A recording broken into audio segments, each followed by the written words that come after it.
You will not see this sight anywhere else, as far as I know. Dit is inderdaad uniek. Dat zijn beelden die enkel nou maar weten hier boven Sanicole gebeuren. Dankzij natuurlijk de coöperatie en medewerking van Jetairfly.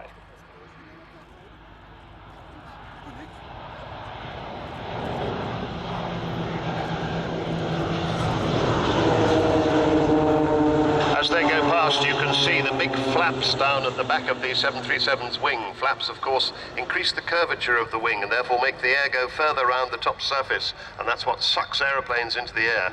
We call it lift, but really it's suction.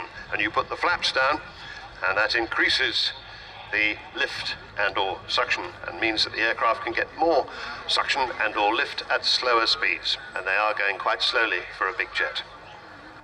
Zij gaan nu een wijde bocht over links maken en komen dan voor een volgende parallelpas, dus voor het publiek, in een echelonformatie gevolgd met een break van de plates.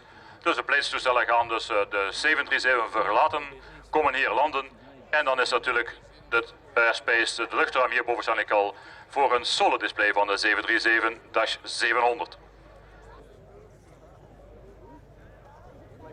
When they come back from the left this time, they will have changed their formation one more time.